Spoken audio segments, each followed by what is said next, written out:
सिद्ध अरिहंत को मन में रमाते चलो। सिद्ध अरिहंत को मन में रमाते चलो। वक्त आएगा ऐसा कभी न कभी। वक्त आएगा ऐसा कभी न कभी। सिद्धि पाएंगे हम भी कभी न कभी। सिद्धि पाएंगे हम भी कभी न कभी। संयम पाएंगे हम भी कभी न कभी। संयम पाएंगे हम भी कभी न कभी। जिन्होंने अपने प्रबल पुरुषार्थ के माध्यम से मोक्ष पद को प्राप्त कर लिया, उन सभी सिद्धात्माओं के पावसी चरणों में हमारी भाव भरी वंदना। परम उपकारी लाखों आत्मा को बोध देकर के परमात्मा के धर्म से जोड़ने वाले पूज्य दादा गुरुदेव श्री जिन दत्त सूरी आदि चारों दादा गुरुदेव श्री की पावसी चरणों में हमारी भाव भरी वंदना। परम पूज्य गण नायक श्री सुख सागर जी महाराज साहिब की पावसी चरणों में हमारी भाव भरी वंदना। परम पूज्य आचार्य सम्राट श्रीमद जिन कांति सागर सुरेश्वर जी महाराज साहिब के पावसी चरणों में हमारी भाव भरी वंदना। भवसागर से डूबती नैया को सहारा देने वाले मेरे श्रद्धा के केंद्र परम पूज्य गुरुदेव गच्छाधिपति आचार्य भगवंत श्रीमद जिन मणिप्रभ सुरेश्वर जी महाराज साहिब के पावसी चरणों में हमारी भाव भरी वंदना। अत्र विराजी स्थित मुनिराज के चरणों में भाव भरी।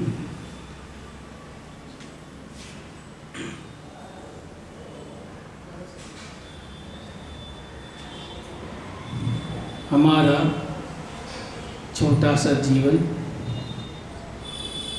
फिर अगले जीवन के लिए प्रस्थान करना, अगले जीवन की कल्पना करने से पहले हमें वर्तमान के जीवन की ओर निगाहें रखनी है,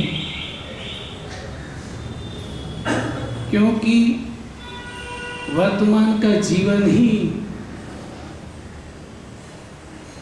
हमारे अगले जीवन को बनाता है। वर्तमान का जीवन ही हमारे भविष्य को निर्धारित करता है। इसलिए वर्तमान जीवन पर हमारी नजर होनी चाहिए। वर्तमान के जीवन की हर क्रिया पर नजर होनी चाहिए, पैनी नजर होनी चाहिए, खोजी नजर होनी चाहिए, सूक्ष्म नजर होनी चाहिए। केवल क्रिया का एक पहलू पर नजर नहीं होनी चाहिए, दोनों पहलू पर हमारी नजर होनी चाहिए। मैं क्रिया कर रहा हूँ, क्यों कर रहा हूँ, इसका परिणाम क्या आएगा, हमें उस पर भी नजर रखनी है। एक पहलू पर नजर नहीं रखनी है। जो भी मैं क्रिया कर रहा हूँ, चाहे मैं बोलता हूँ, खाता हूँ, पीता हूँ, चलता हूँ, संसार में जीता हूँ, हर क्रिया के दोनों पहलू हैं। क्रिया का परिणाम, क्रिया का परिणाम, प्रतिभाव, दोनों की ओर हमारी नजर होनी चाहिए। क्योंकि जीवन तो छोटा सा है, 60 70 80 साल का जीवन है। दिखने में जीवन लंबा लगता है, बड़ा लगता है, लेकिन पूरे होने में एक पल भी नहीं लगता है। दिखने में लंबा लगता है, 60 70 साल थोड़े लंबे लगते हैं, लेकिन पूरा होने में एक पल भी नहीं लगता है। तो छोटे जीवन में हम शांति से, आनंद से, समता से, समाधि से हम जीवन कैसे जिए। क्योंकि शांति पाना भी मेरे हाथ में है, अशांति पाना भी मेरे हाथ में है। मेरे व्यवहार से ही शांति मिलती है और मेरे व्यवहार से ही अशांति मिलती है। मेरे विचारों से ही मैं अशांत होता हूँ और मेरे ही विचारों से मैं शांति को प्राप्त करता हूँ। कोई दूसरा व्यक्ति मेरी अशांति को नहीं बढ़ा सकता, ना दूसरा व्यक्ति के कारण मैं अशांत बन सकता हूँ। अशांत बनता हूँ तो मेरे कारण, और शांति को प्राप्त करता हूँ तो भी मेरे कारण। जैसा मेरा व्यवहार होगा उस आधार पर शांति और अशांति का निर्धारण होता है। मेरा व्यवहार कैसा है,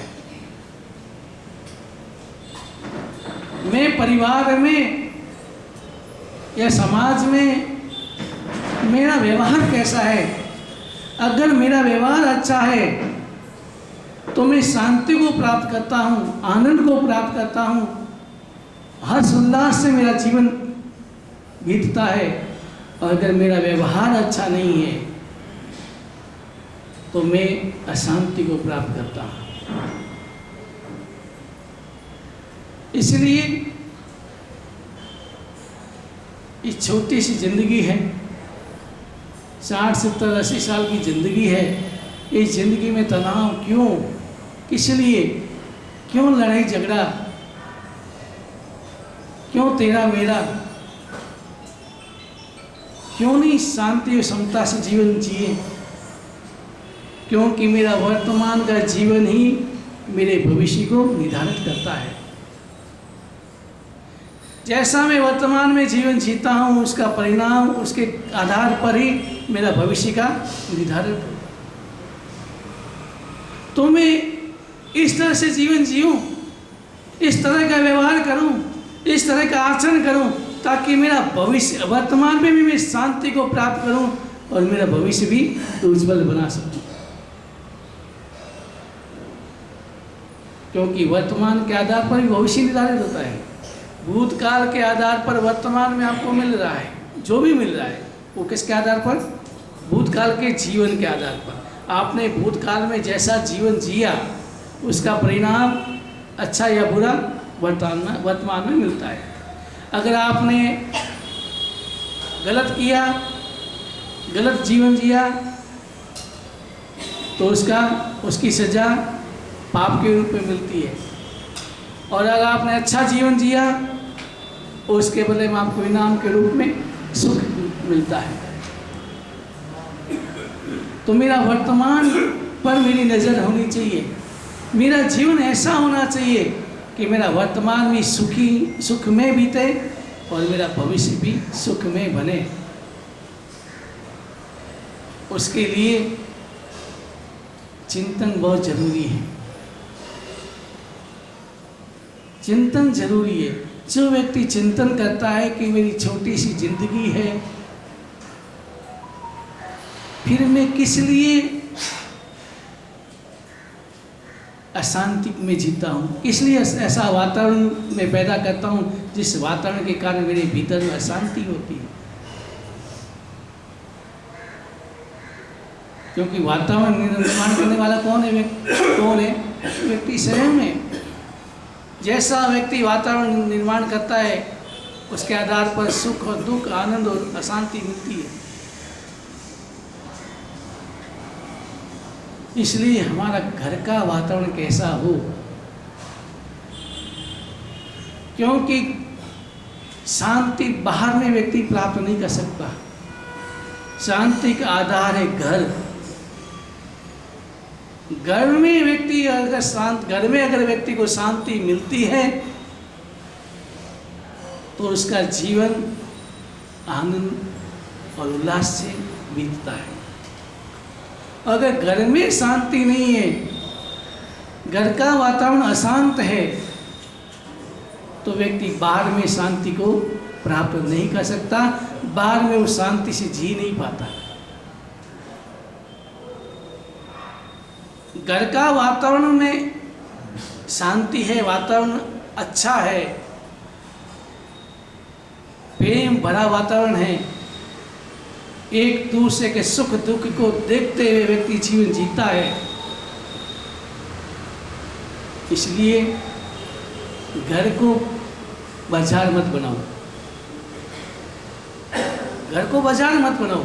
बाजार में आप क्या करते हैं, सौदा करते हैं, 100 रुपये दिए, 100 रुपये उसके बदले में 100 रुपये की माल लिया, सामग्री ली, वो बाजार में।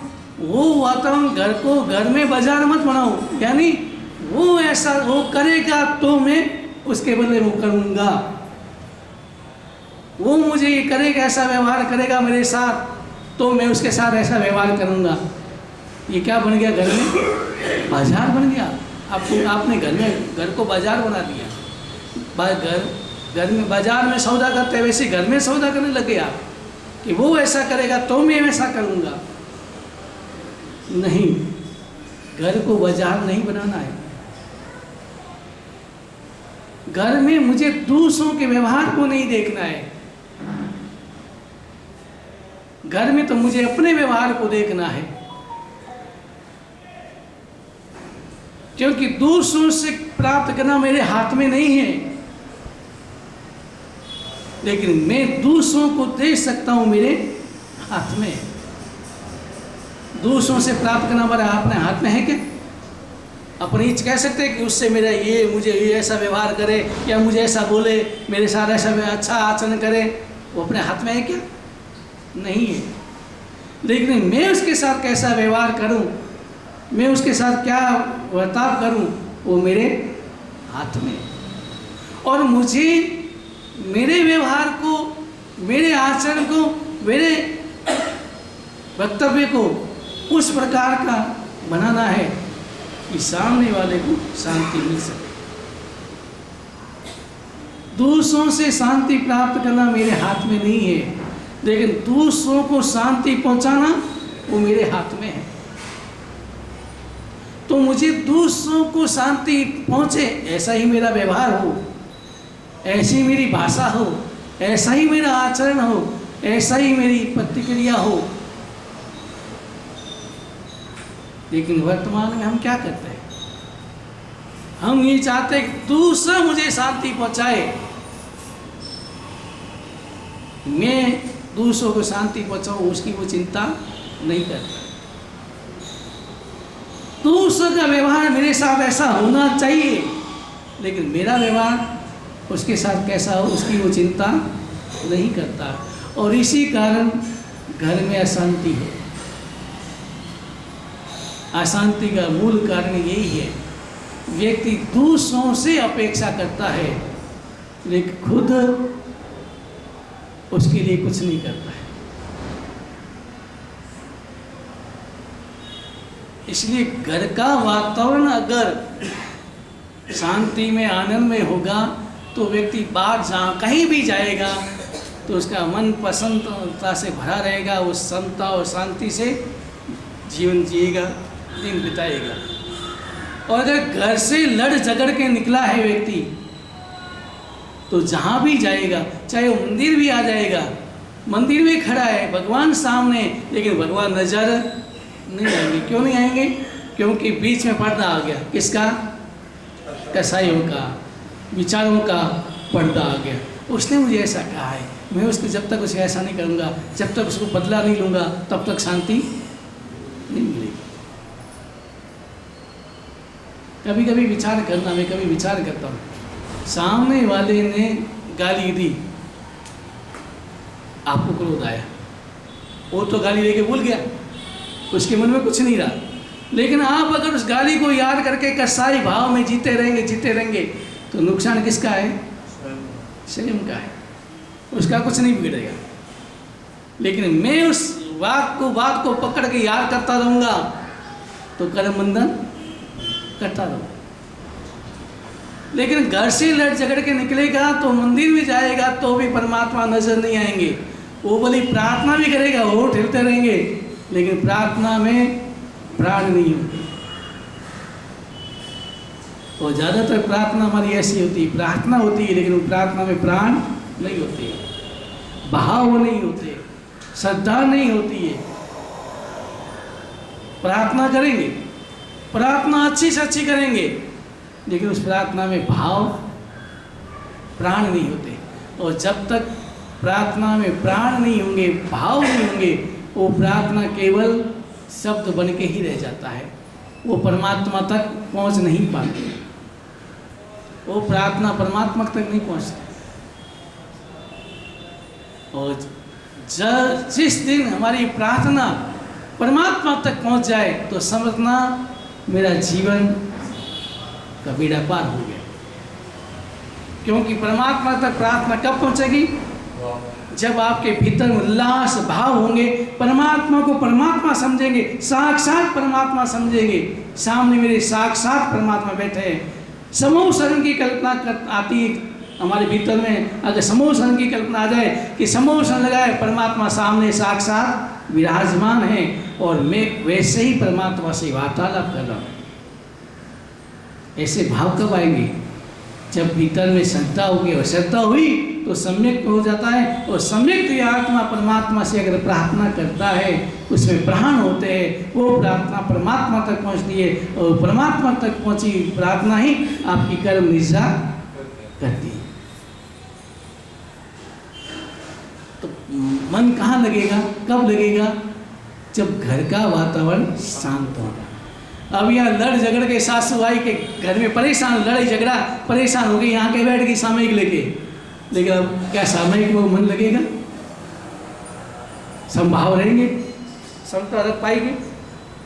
क्योंकि मन में तो वही भाव चलते हैं, वही प्रतिक्रिया चलती रहती है, मन में प्रतिक्रिया चलती रहती है। बैठे ही हैं लेकिन मन में झगड़ा बहू से चालू रहता है, या किसी से भी, कोई भी सदस्य हो, सासू हो, बहू हो, बेटा हो, बाप हो, या कोई भी हो, अगर लड़ झगड़ के आता है तो मन में उसके प्रति झगड़ा चलता रहता है। कभी सामने नहीं है लेकिन मन से चलता रहता है। जैसे पसंद ऋषि ने क्या किया? मन से युद्ध किया। खड़ा तो हुई थे साधु वेश में, लेकिन मन से युद्ध किया और करते करते नरक का बंधन कर रहा था। बंधन का निकाचित नहीं हुआ, बंधन कर रहा। अगर अभी उस समय स्वर्गवास हो जाता तो 7 नरक पर जा सकता था, लेकिन जब वापस संभला मन से तो सामयिक करते करते अगर भाव आ जाए कि हर व्यक्ति कर्माधीन है, मेरे कर्मों का परिणाम है, ये तो निमित्त बन रही है, बहुत मेरी निमित्त बन रही है, मूल में मेरे ही कर्म है। मैंने पूर्व भाव में कोई पाप किया होगा, उसका उदय मेरे जीवन में आया है, तो मेरा पाप मैं समाप्त कैसे करूं? तो समाप्त कैसे करूं? अगर मैं समता में रहता हूं, मैं समता में रहता हूं, उसको गलत नहीं मानता हूं, ये गलत नहीं है, ये तो नियमित है, तो मेरे मन में उसके प्रति द्वेष के भाव नहीं है। तो कहने का मतलब, अगर घर से व्यक्ति लड़के निकलता है तो जहाँ भी जाता है वातावरण अशांत करता है। अगर मित्र से बात करता है, अगर थोड़ी सी बात है, आक्रोश भरा रहता है और उनमें आक्रोश मित्र के ऊपर निकल जाता है, तो व्यक्ति सामने वाला भी उसके पास जाते हिचकाता है, डरता है। लेकिन कोई व्यक्ति प्रसन्नता से आता है, मुस्कुराते हुए आता है, खिलता खिलाता आता है, तो सामने वाला व्यक्ति भी प्रसन्न होता है और उसे प्रेम से बात करता है, वो भी मुस्कुराता है। तो घर में हमारा वातावरण कैसे शांतिमय बने, उसके लिए व्यक्ति खुद ही अपनी जिम्मेदार है। अगर खुद का स्वभाव बदल दे, खुद दूसरों को शांति देना सीख ले, खुद दूसरों को आनंदित करना सीख ले, तो कभी भी खुद कभी अशांत नहीं हो सकता। तो घर में मारवाड़ के भाई जैसा सैन नहीं और भाई जैसा दुश्मन नहीं। मित्रता देखनी है तो भाई भाई में देखे, और शत्रुता देखनी है तो भी भाई भाई में देखे। क्योंकि मित्रता भाई भाई में होती है और शत्रुता भी भाई भाई में होती है। एक दूसरा व्यक्ति अगर शत्रु बन गया उसको मित्र बनाना फिर भी आसान है, वो बन जाएगा, लेकिन भाई को वापस शत्रु साथ मित्रता बनाना मुश्किल होता है। परिवार में एक माँ के पेट में 2 बच्चे रह सकते हैं, लेकिन इतना बड़ा बंगला है उसमें 2 भाई नहीं रह सकते। इतना बड़ा बंगला है फिर भी 2 भाई साथ में नहीं रह सकते। और कभी साथ में रहना पड़े, कभी मजबूरी में रहना पड़े, कोई ऐसा कारण है साथ में रहते हैं। साथ में रहना अलग चीज है और साथ साथ रहना अलग चीज है। साथ में रहते हैं लेकिन बात किए महीनों बीत जाते हैं, बातचीत नहीं होती है, मिलना नहीं होता है। एक आता है दूसरा जाता है, दूसरा आता है पहला जाता है, एक खाता है उठता है दूसरा खाता है, कभी भी बातचीत नहीं होती। तो साथ रहना और साथ साथ रहने में अंतर है।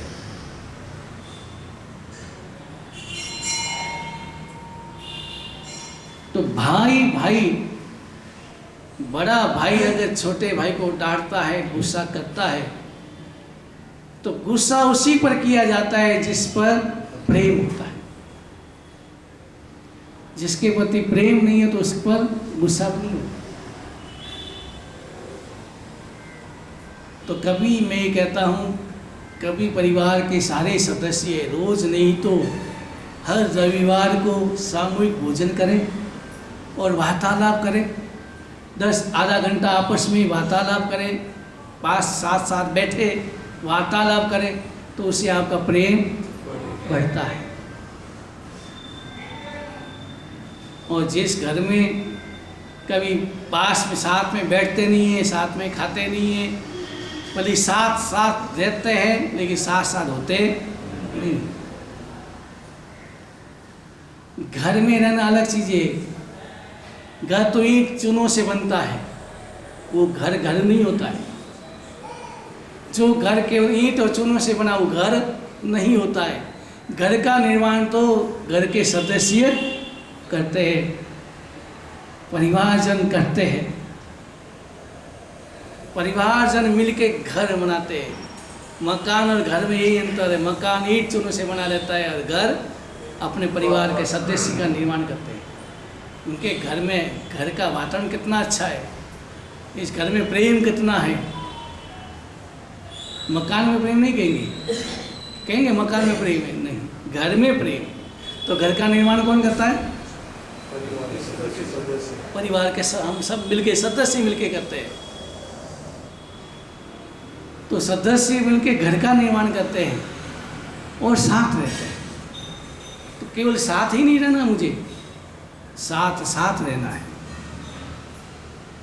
केवल मजबूरी में साथ रहता हूँ, क्या करें, मजबूरी है, अभी व्यापार नहीं है, अभी मेरे पास पैसे नहीं है, घर अलग ले नहीं सकता, किराया दे नहीं पाऊँगा इतना, तो मजबूरी में क्या रहता है? साथ रहता है। लेकिन साथ साथ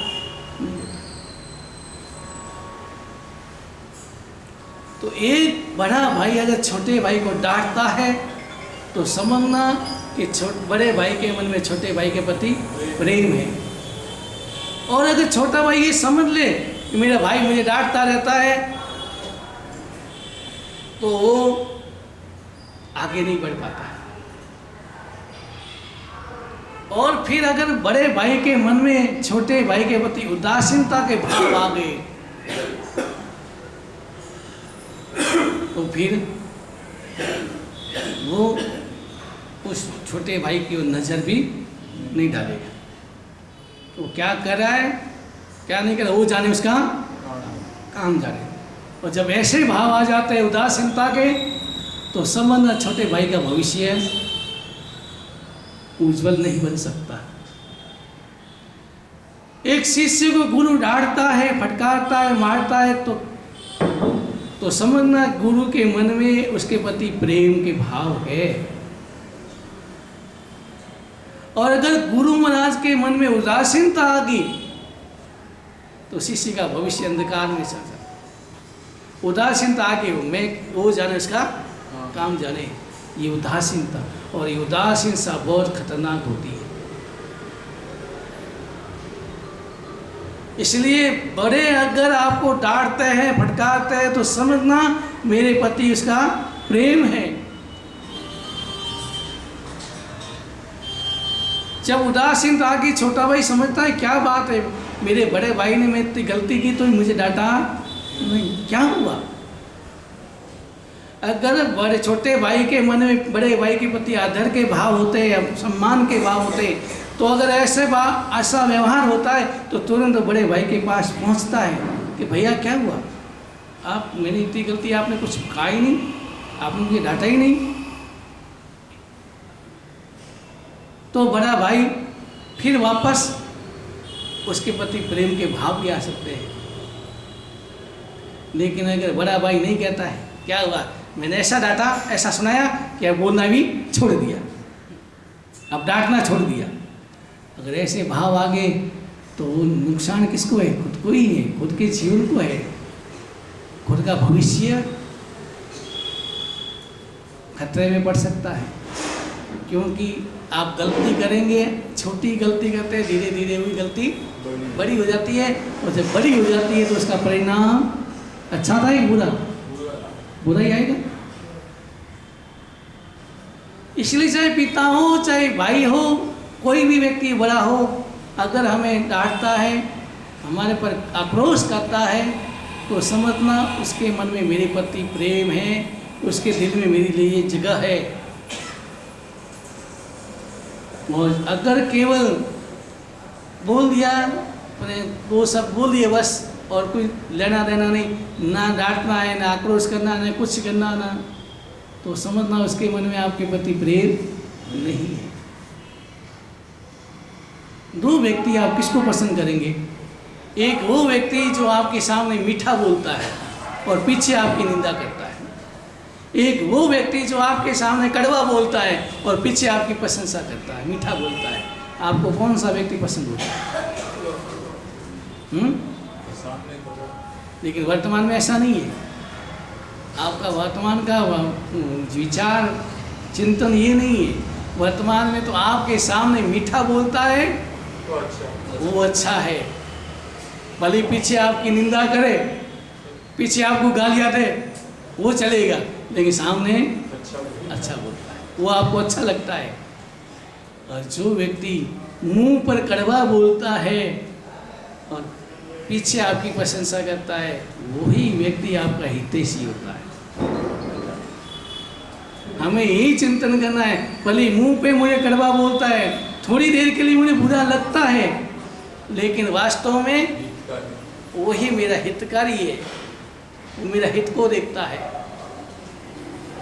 मेरी गलती पर वो टोकता है, मुझे रोकता है, तो मेरा हितैषी है। और जो मेरी गलती पर रोकता नहीं है, मित्र है, सोचता है अपन को क्या करना है, अपन को तो खिला रहा है, पिला रहा है, भले उस गुटखा खाया है तो क्या, दारू पिए तो क्या, मुझे क्या लेना है। अगर मैं बोलूँगा, उसको गुस्सा आ गया, मित्रता टूट गई, तो कुछ बोलता नहीं है, तो वो मित्र क्या होगा, मित्र है। तो जो मुंह पर कड़वा बोलता है, वो समझना आपको उस समय बुरा लगता है, लेकिन वही आपका हितैषी होता है, वही आपका शुभ चिंतक होता है। तो भाई जैसा प्रेम नहीं और भाई जैसी शत्रुता नहीं। मैं एक परिवार को जानता हूँ, गांव था, गांव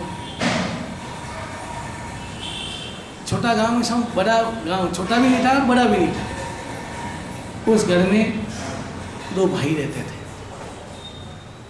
बचपन से साथ, और इतना प्रेम था, दोनों के प्रति प्रेम बहुत था। छोटे भाई के मन में बड़े भाई के प्रति आदर के भाव, और बड़े भाई के मन में छोटे भाई के प्रति वात्सल्य के भाव, दोनों आपस में। पिताजी का स्वर्गवास हो गया, और बड़े भाई ने छोटे भाई को वात्सल्य दिया, तो इसको पढ़ाया, लिखाया, व्यापार साथ में, समय आनंद से बीत रहा था। और कभी कभी ऐसा लगता है कि दूसरों का प्रेम भी हमें क्या नहीं होता है, देखा नहीं जाता है, सहन नहीं होता है, देखा नहीं जाता है।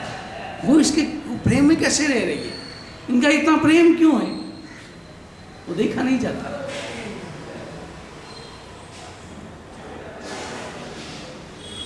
उसमें भी ईर्ष्या, ये प्रेम से क्यों रह रहे, अनुमोदना नहीं कि कितने पुण्यशाली है ये परिवार, कितना आपस में प्रेम से रहते हैं।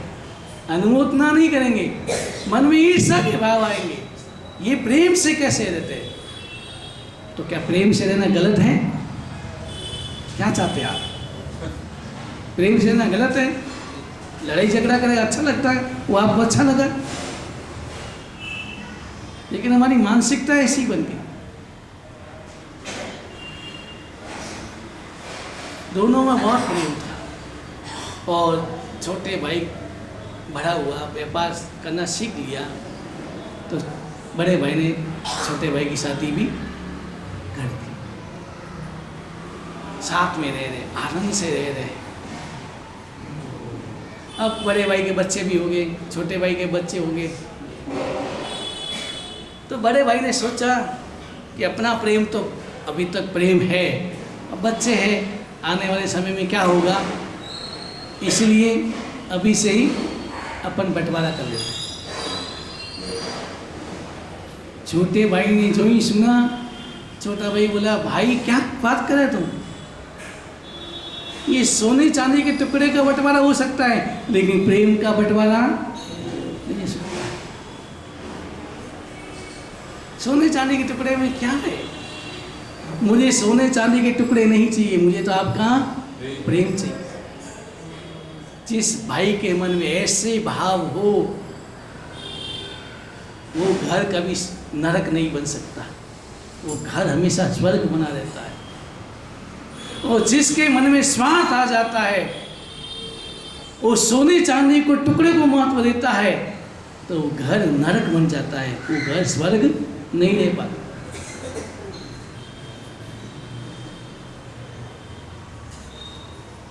तो भाई ने कहा, मैं जानता हूँ, लेकिन मैं जानता हूँ आप बच्चे, मेरे ही बच्चे बड़े हो रहे हैं, 2 मकान बना लिए, नए मकान बने हुए थे, और एक मकान पुराना था बड़ेरों का। तो भाई ने कहा, छोटे बच्चे जैसा भाई आपकी इच्छा, लेकिन मेरा प्रेम का बंटवारा नहीं हुआ। और दोनों भाइयों का बंटवारा आराम से, आनंद से। छोटे भाई ने कभी ये नहीं कहा कि मुझे ये चाहिए, वो चाहिए, जो बड़े भाई ने दिया। और बड़े भाई के मन में ही मेरा छोटा भाई है, इसलिए उसके प्रति प्रेम था, तो कोई पक्षपात नहीं किया, व्यवस्थित किया। तो दोनों भाइयों का बंटवारा हो गया, आराम से हो गया, किसी तीसरे व्यक्ति को बुलाने की जरूरत नहीं। आपस में आनंद से जो आपको देना है मुझे दे दीजिए, क्योंकि आप मेरे उपकारी है, आप मेरे बड़े भाई है, पिता तुल्य है। जो आप मुझे जो करेंगे आप मेरे साथ अच्छा ही करेंगे, इसलिए दूसरों को बुलाने की जरूरत नहीं पड़ी। बंटवारा हो गया, और बंटवारा हुआ तो बात हुई, और बात फैलते फैलते फैलते गांव में फैली कि दोनों भाइयों का प्रेम से बंटवारा, कोई लड़ाई नहीं, कोई झगड़ा नहीं, आराम से हो गया। जो ये बात घूमती घूमती पंचों के कानों में पड़ी, पंचों ने सोचा, अरे बंटवारा हो गया, हमें नहीं बुलाया, हमें बुलाते, हम 2-4 दिन वहाँ रहते, काजू बादाम पिस्ते खाते, आराम से माल पानी खाते, तब कहीं जाके बंटवारा करते। लेकिन इन्होंने हमें तो बुलाया ही नहीं, और आपस में ही बंटवारा कर लिया। ये बात पंचों का हजम नहीं हुई। अभी वर्तमान में ऐसा होता है, कुछ बंटवारा होता है, कोई आता है आपके घर में, कोई बड़े या बड़े आते हैं, इसका मतलब आपको भाई पर विश्वास नहीं है। या पिता पर विश्वास नहीं, इसलिए आप दूसरे व्यक्ति को बुलाते हैं कि उनके सामने वो पक्षपात नहीं करे। अरे क्या पड़ा है, अगर आपका पुण्य तेज होगा तो आप पिताजी अगर भाई कुछ नहीं देगा तो आप आगे बढ़ जाएंगे, और अगर पुण्य नहीं है तो भाई बाप कितना भी दे दे आप आगे नहीं बढ़ सकते। फिर ये सोचना, चिंतन करना कि उसकी तिजोरी में रहे तो क्या, मेरी तिजोरी में रहे तो क्या, आके रहना तो तिजोरी में कहाँ रहेगा। आपके बड़ेरों का जो भी सोना चांदी आभूषण है आप बेचेंगे तो नहीं, लगभग तो भाव ऐसे नहीं होता कि बड़ेरों की बात चीज़ कोई बेचे। कोई बड़ी मुसीबत आ जाए, कोई ऐसी परिस्थिति आ जाए तो मजबूरी है, लेकिन लगभग तो कोई बेचते नहीं है। तो रहेंगे कहाँ, तो उसकी तिजोरी में रहे तो क्या, मेरी तिजोरी में रहे तो क्या, अंतर क्या है। वो भी छोड़ के जाएगा, मैं भी छोड़ के जाऊँ, तो फिर किसके लिए झगड़ा। तुम्हें सोने चांदी के टुकड़ों के पीछे झगड़ा क्यों। तो इसलिए तीसरे व्यक्ति को आप बुलाते हैं। लेकिन दोनों भाइयों का बंटवारा हो गया, पंचों को बात हजम नहीं हुई। पंचों ने सोचा हमको बुलाया नहीं, बंटवारा हो गया, प्रेम से आनंद से हो गया, कोई लड़ाई नहीं, कोई झगड़ा नहीं हुआ। नहीं नहीं नहीं, जब तक लड़ाई झगड़ा नहीं हो तो मजा नहीं आता। लड़ाई झगड़ा हो, फिर हमको बुलाए, फिर हम उनको समझौता कराए या समझाए, ऐसा करे वैसा करे, लोगों को मजा आता है। ऐसी लोगों की मानसिकता है। और पंचों को मालूम पड़ा धीरे धीरे कि 2 मकान का बंटवारा हो गया। जो पुराना मकान है उसका बंटवारा, अब वो छोटा सा मकान था, 40 बाई 60 ऐसा कुछ छोटा लिया था, उसका बंटवारा हो नहीं सकता था। बंटवारा किससे करे, लंबा चीरा था, अब क्या बंटवारा करेगा, तो छोड़ दिया। पंचों को मालूम पड़ा, और वो पंच, अब यहाँ देखे पंच कैसे होते हैं, किस प्रकार परिवार में अशांति फैलाते हैं, अपने स्वार्थ के कारण, अपने ईगो के कारण। मुझे नहीं बुलाया, और वो पंच छोटे भाई के पास पहुंच गए और वहाँ जाके चिकनी चुपड़ी बातें करने लगा कि तेरे दादाजी, मेरे दादाजी आपस में बड़े मित्र थे, प्रेम थे, आपस में बहुत प्रेम था, मित्र थे, हर बात एक दूसरे को शेयर करते थे। तो तेरे दादाजी ने मेरे दादाजी को बोला था कि जो मेरा पुराना मकान है इसमें धन गड़ा हुआ है, और मेरा छोटा बेटा भोला भाला है, इसलिए तुम उसकी ध्यान रखना। ये बोला है तो ध्यान रखना, इसलिए मैं तुम्हें कहने आया हूँ कि तेरा बड़ा भाई तो बड़ा होशियार है, वो उसमें पटा लेगा और वो मकान खुद ले लेगा, लेकिन तुम मकान देना मत, इसमें धन गड़ा हुआ है। छोटे भाई को बोल दिया, और वही पंच बड़े भाई के पास पहुंच गया, और वही बात हो रही कि तेरे दादाजी ने कहा था धन गड़ा हुआ है, तेरे दादाजी ने कहा था छोटा बड़ा भाई तो भोला है, छोटा भाई चंट है, इसलिए तुम उसके प्रेम में आके वो मकान उसको देना मत। दोनों को बिड़ा दिया। कुछ समय बीता और बड़े भाई ने छोटे भाई को कहा कि देख बेटा भाई, मेरे बच्चे बड़े हो रहे हैं, इसलिए मुझे एक नया मकान तो बनाना पड़ेगा, मकान की जरूरत है, तो इसलिए वो मकान मैं ले लेता हूँ और उसके बदले में तुझे बाजार की कीमत से पैसे दे देता हूँ। छोटा भाई कहते नहीं, वो मकान मुझे चाहिए। शुरुआत धीरे से होती है, चिंगारी छोटी होती है, शुरुआत में छोटी होती है, वही चिंगारी क्या हो जाती है, विकराल रूप धारण। तो शुरुआत में प्रेम से कहा कि भाई मुझे चाहिए, बड़ा भाई कहे मेरा बच्चे बड़े मुझे चाहिए, और धीरे धीरे वो बात बढ़ने लगी। वो बढ़ते बढ़ते इतनी बढ़ गई कि लड़ाई शुरू हो गई। अब लड़ाई शुरू हुई तो पंचों को आनंद आया। अब वो लड़ाई धीरे धीरे इतनी बढ़ गई कि आना जाना ही बंद हो गया। छोटे भाई की पत्नी पूछती है कभी कि जेठ से नहीं आते हैं, बच्चे नहीं आते हैं। तो उसने कहा कैसा मेरा भाई, वो मकान हड़पना चाहता है। शुरुआत में पत्नी ने ध्यान नहीं दिया, लेकिन बात बढ़ती गई और बात बढ़ी तो बाजार में पगड़ी किसकी उछलती है? बड़ेरों की, पिता की पगड़ी उछलती। और बात इतनी फैली आपस में कोर्ट केस। आजकल कोर्ट केस भी बहुत होने लगे, भाई भाई आपस में केस करते हैं। किसके लिए? जमीन के लिए, सोने चांदी टुकड़ों के लिए। और जज भी हंसता है आपके ऊपर। वो भी एक बेवकूफ आया। एक गांव में एक वकील के पास एक व्यक्ति आया कि मुझे केस करना है, मेरा केस नहीं। वो ले लिया। दूसरा भाई भी घूमता घूमता उसके पास ही आ गया। तो उसने देखा तो उसने कहा मैंने तो उस बड़े भाई उसका केस ले लिया है, तू मेरा मित्र है वकील, उसके पास चला जा। उसने चिट्ठी लिख के दी और चिट्ठी में लिखा कि गांव से 2 गधे आए, एक गधे को मैंने मूंढ लिया, दूसरे गधे को तो मूंढ लेना।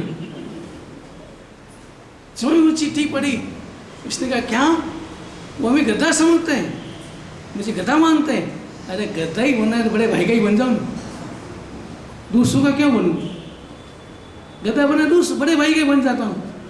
और वो बड़े भाई के पास पहुँच गया और माफ़ी, भाई मुझे नहीं चाहिए, जो देना दे दे, मुझे नहीं चाहिए जमीन नहीं कुछ। तो अगर छोटा भाई इस तरह से बोलता है तो बड़ा भाई भी झुकता है, क्योंकि मन में एक ईगो आ जाता है। तो ही जानता मैं गलत हूँ, लेकिन ईगो आ जाता है तो गलती स्वीकार नहीं करता। तो बात इतनी फैली, गांव में बात फैली और बात घूमती घूमती दिवाली, कोई भाई नहीं है, जेठ नहीं आ रहे, बच्चे नहीं आ रहे। तब एक दिन पत्नी ने शायद कोर्ट केस हुआ या नहीं, बात फैल दी। तो उसकी छोटे भाई की पत्नी को पता चला। वो पत्नी को पता चला तो पत्नी ने पूछा, वो संस्कारी बाला थी, वो भगवान महावीर के अनुयायी थी, धर्म को समझने वाली थी। और धर्म की परिभाषा क्या है? विवेक। जिसके जीवन में विवेक है, विवेक दृष्टि है, वही धर्म है। तो धर्म की जानकार थी। तो उसने पूछा कि क्या हुआ, ना जेठ जी आते ना यार, मैं क्या सुन रही हूँ? तो छोटे भाई ने, कैसा भाई? वो मेरी जमीन हड़पना चाहता है। तब छोटे भाई की पत्नी को समझ में आया इस बात के लिए झगड़ा है। छोटे भाई पत्नी ने कहा, तुम क्या कर रहे हो? इस जमीन के तुम्हें बड़ा भाई का प्यार नहीं दिख रहा, प्रेम नहीं दिख रहा है, तुम्हें जमीन दिख रही है। अरे वो जमीन तेरे दादा भी छोड़ के गए, पिता भी छोड़ के गए, तुम भी उस जमीन के लिए तुम भाई का प्रेम नहीं दिख रहा। और आज तुम नहीं जा रहे हो, कल तुम्हारे भाई को 100 वर्ष पूरे हो जाएंगे, तो तुम ही रोगे, हो भाई कहते तुम ही रोगे।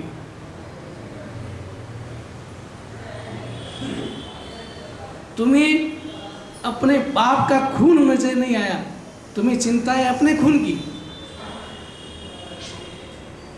कभी चिंतन करना, बाप के खून आपको नजर नहीं आता है, लेकिन खुद का खून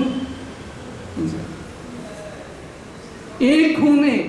दोनों भाइयों का गर्भों में एक ही खून दौड़ता है। वो उस खून की परवाह नहीं करता है, उसको नहीं देखता है, अपने खून की चिंता करता है, अपने बच्चों की चिंता करता है। उसने कहा बाप, एक खून की तुम चिंता नहीं करते, अपने बाप के खून की चिंता नहीं है, एक खून है, वो उसकी ओर नजर नहीं है, तो अपने खून की ओर देखता है।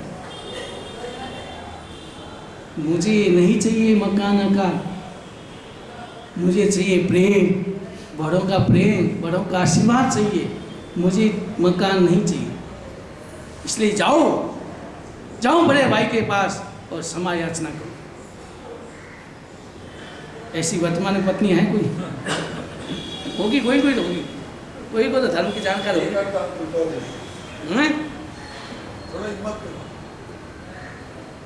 पुरानी बाया फिर भी थोड़ी भी धर्म की विवेक रखती थी, लेकिन वर्तमान की लड़कियां तो टिट फॉर टैट, क्या कहते हैं यही है ना, टिट फॉर टैट ऐसा।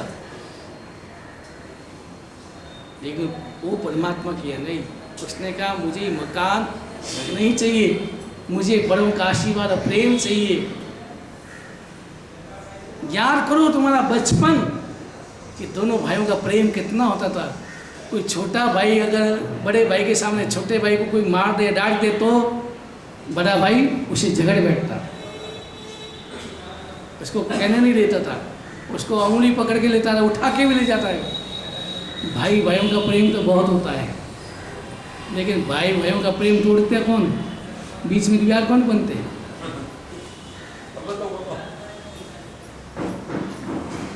दूर से घर की लड़कियां, पत्नियां। अगर संस्कारी है तो प्रेम को बढ़ाती है, और कुसंस्कारी है तो प्रेम को समाप्त करती है। तो बड़े छोटा भाई ने, पत्नी ने जब ऐसा कहा मुझे नहीं चाहिए, जाओ बड़े भाई से क्षमा याचना कर।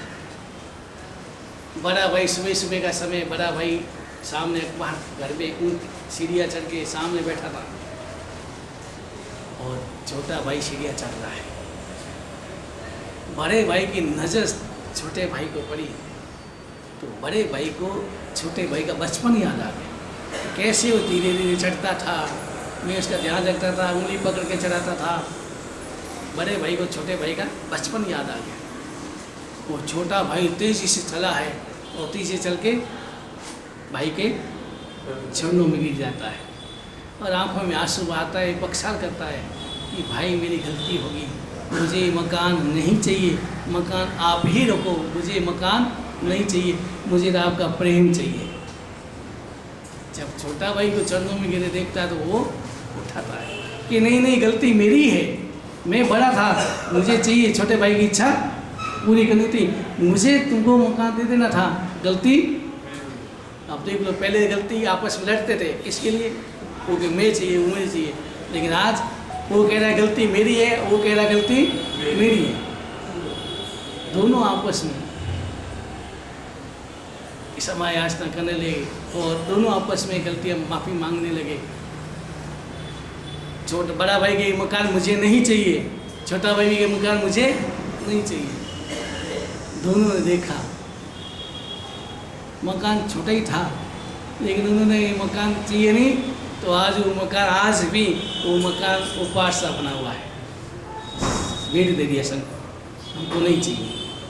और आज वहाँ पर उपवास है, सामयिक और प्रतिगुण होते हैं। तो जहाँ अपनी मन में ये भाव आ जाए कि मुझे प्रेम चाहिए, मुझे दौलत नहीं चाहिए, तो वो घर स्वर्ग बन जाता है। और जो व्यक्ति कि मुझे दौलत ही चाहिए, प्रेम नहीं, प्रेम की ओर नज़र नहीं आती है, तो वो घर नरक बन जाता है। तो हमें प्रेम की ओर नज़र डालना है। हमारे जीवन में शांति और आनंद कैसे बीतेगा? क्योंकि वर्तमान का जीवन ही मेरे भविष्य का निर्धारित करता है। तो मेरा वर्तमान का जीवन भी प्रेम और आनंद से बीते, और मेरा भविष्य भी उज्जवल बने। इसी प्रकार का हमारा जीवन, इसी प्रकार के हमारे विचार, उसी प्रकार का हमारा आचरण होना चाहिए।